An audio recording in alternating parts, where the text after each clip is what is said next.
Welcome to Whiteboard Wednesday, and on today's episode, we're analyzing Kristof Milak's incredible 200-meter butterfly world record that he set at the 2019 World Championships in South Korea.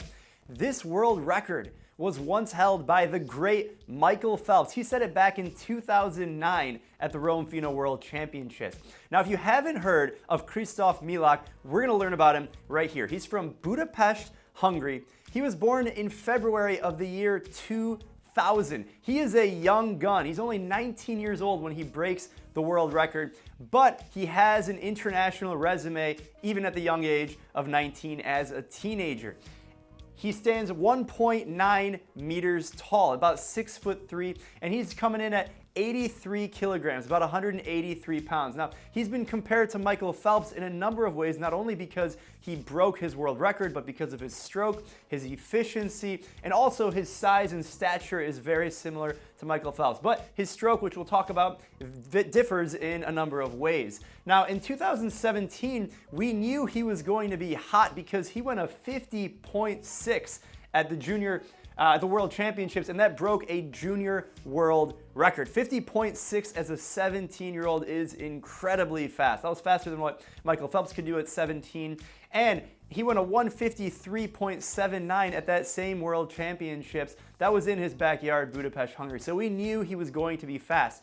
In 2018, he dropped time on his 200, dropping about a second, going down to a 152.7. That's super fast. And he, of course, continued to get faster 1 year later, dropping another 2 full seconds, going to 150.73. All of these are junior world records, and of course, the final being an overall world record. If you're wondering what was his time in the 100, he was about a 50.9, and I believe the semifinals in the 100 at these World Championships. But really, we're talking about the 200, I'm sorry. Caleb Dressel took down Phelps' record, which we have another video. Check that out in the description below. But let's talk about this 200 butterfly. Let's talk about how it compares to the old world record held by the greatest of all time, Michael Phelps. So Michael Phelps' splits were pretty amazing in their own right. He was out in a 24.7. Milak was out in a 24.6. Now at the 100 mark, a lot of people might not know this, Michael Phelps and Milak actually split the exact same 10 years apart. So they were out in a 52.88.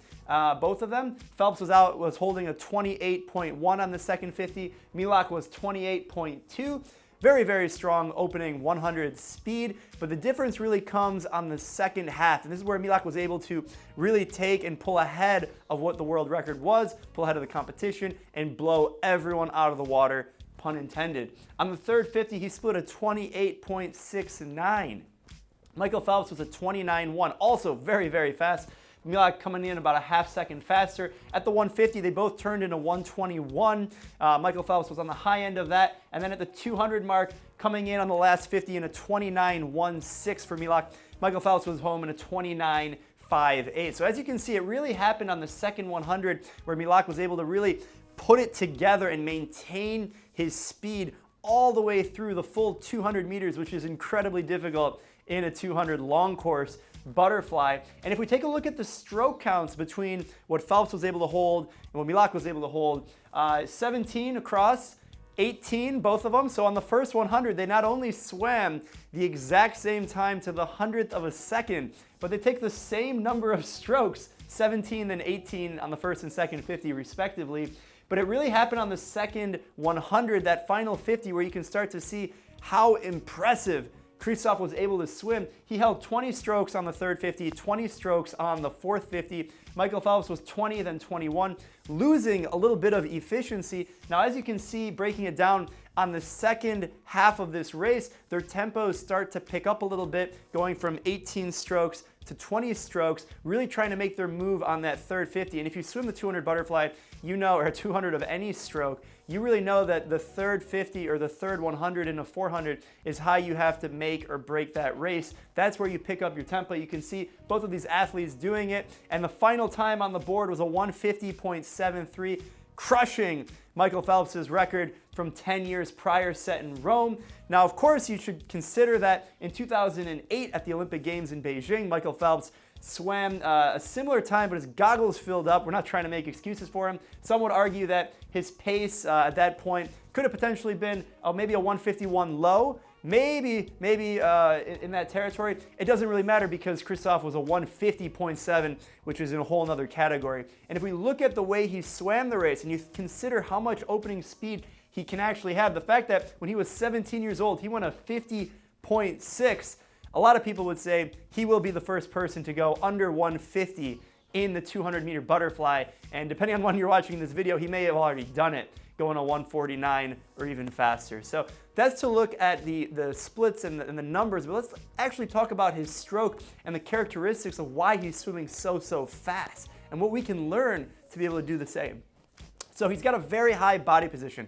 All the best butterflyers in the world, their whole body position starts with the head, the chest, and then the hips. His whole body is really high in the water, reducing the resistance, reducing the drag. Michael Phelps does this, of course, very well. Kristof is able to do this with a narrow body position. He's standing at 6'3", 183 pounds. He's got some length and height to him, and he's able to keep that whole body position really high in the water through the duration of the race, holding only 20 strokes on the final 50, splitting a 29.1, which is super fast. He's got a really clean hand entry and recovery. This is signature of the best butterflyers in the world. They have that loose recovery. The arms look like they're just floating like feathers on top of the water. It's very smooth, and Milak does a great job doing that. He's got a compact kick, right? So if you look at the amplitude of the kick, the best butterflyers are able to keep their feet underneath the water. They're not bending their knees a lot, and the amplitude of the kick, meaning the distance from the top of the kick to the bottom of the kick, is actually relatively small. And what happens is in butterfly, when you start to get tired, that becomes really big, and sometimes you'll see people's feet come way out of the water. That means they're bending their knees a lot and they're not keeping a high body position. So you have to keep the kick really compact, which is really difficult when you're getting fatigued and your body starts to sink in the water. He also breathes every stroke, except I believe in the second 50 or maybe the first 50, there was two strokes and then one breath. But for the majority of the race, he's taking a breath every single stroke. And we've seen some other butterflyers do this with a lot of success, like Michael Phelps. Oftentimes, swimmers at this level and this distance are taking 2 strokes and then 1 breath, which is perfectly fine, but obviously it's working for Milak, and he knows that he can take a breath every single stroke and maintain his tempo, his body position, and how fast he's moving. And he's very consistent at pacing. I mean, look at these splits. He goes 24.6, you got the dive, you're fresh, your opening speed. Then he goes 28.2, 28.6, and then 29.1. Even the best butterflyer in the world before him, Michael Phelps, would go a 28.1, 29.1, 29.5, right? So he's maintaining but falling off just a little bit, and you see that in the 200 butterfly, especially long course. Kristof is actually holding his splits together better than Michael Phelps did on the second half, and you can tell he's efficient because he took 40 strokes in the entire last 100, cracking well under a minute on the way home. So the fact that he's coming home 28 seconds on the third 50, 29 on the fourth 50, it means he's able to maintain a consistent pace, and he's doing that in training. And if we think about butterfly tips, we'll talk about training in just a second, but it really comes down to practicing your race pace speed in workout, so when you get to a race, you can have a performance like he did. Now let's talk about butterfly tips, right? There's a few mechanics and they overlap with what Kristof is doing really well in the butterfly. The first one starts with the catch, right? We're talking about early vertical forearm. He's really be able to engage the pull immediately when the hands come. He's got that loose floating arm recovery, and then he's able to catch the water and grab with a high elbow position and pull the water all the way through. And this applies for every single stroke. It applies for freestyle, it applies for butterfly, it applies for everything, trying to get that initial catch as early as possible, right? The press and the high hips comes back to body position. So the best butterflyers, what we can learn is that the chest is pressing down, which is bringing the hips up. And that's critical because there's 2 kicks for every single butterfly stroke. So every time the arms are moving, there's 2 kicks at the start and end of the stroke, and they're both equal as possible in size and power. Oftentimes, swimmers have one big, powerful kick per stroke, and then the second kick, if it's there, is very weak. The best butterflyers have as equal of a kick as possible. One is more powerful than the other, of course, but it goes with the press and getting the hips up high at the end of every single stroke. Fun tip, your butt should be dry at the end of every single stroke. That is your goal. And if your hips are really low in the water, it means your body position is not as efficient. You want to get your hips up, press your chest down. And on the breathing, the chin needs to be low. Michael Phelps is probably the best in the world at keeping a very low profile in the water, right? When you take that breath, whether you breathe to the side or you breathe forward, you want to keep a low profile to the water, and the water should be just under the chin level, so that way your head doesn't go up and then your hips will sink. So by keeping your chin right at the surface of the water when you take your breath, you're gonna be the most efficient possible. And this is something actually Milak could probably improve. There's a number of things that he's doing really, really well, but something like his breathing, his turns, there's definitely room to see him go under a 150, not to mention the fact there's only 19 to see more time drop. Now, it comes to training smart. This is what we're talking about, the set and the training, right? It's really important to train at race pace so that you can have consistent pacing. Here's an example. We have a butterfly set, and you have a choice. You can either do 5 200s butterfly, and let's pretend this is a long course. 5 200s butterfly, long course, on any interval, as much rest as you want. Or you can do a series of 50s, and we'll talk about why these 50s are oftentimes more efficient use of your time than doing 5 200s. Of course, the best butterflyers in the world are doing crazy sets of 200 butterflies, probably not that many of them, and they're also doing a lot of 50s at pace. So here's an example set. It's 2450, so it's only 1,200 meters as compared to 1,000 meters, but it's a little bit more efficient use of time because of the speed that you're able to hold. Here's an example. You go 1250s, 2 butterfly, 1 freestyle. So you're gonna do that 4 rounds through, and on the 50s butterfly, you're gonna hold 200 pace plus 2. Then you're gonna go 850s, where you go 1 fly, 1 free, and on the butterfly, you're gonna hold 200 pace plus 1. And then you're gonna go 450s fly at 200 pace. And so that's essentially a broken 200 fly. And what you're trying to do is you're trying to teach your body how to swim at your ideal race pace. So when you get to an actual race, you can do what your body's already been trained to do. As opposed to doing 5 200s butterfly, let's say you're a strong swimmer and you can hold 2.5 minutes, right? That would be very, very impressive. You can go 2 minutes and 30 seconds for every single 200 butterfly.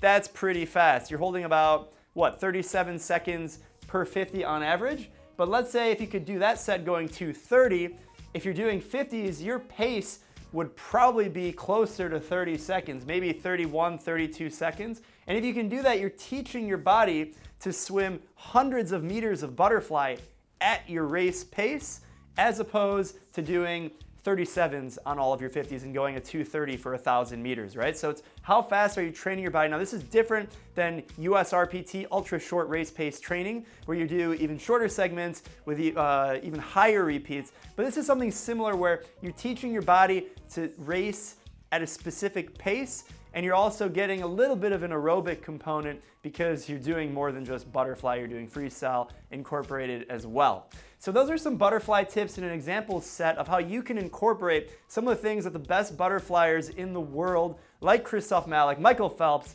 are doing. So Milak is really, really the teen phenom of the generation, and it's really exciting to see what him and other swimmers are able to accomplish heading into the Olympic year. If you like this episode of Whiteboard Wednesday, make sure you subscribe and leave your love in the comments. If you have any questions, make sure you leave them in the comments, and check out more videos like this in the description.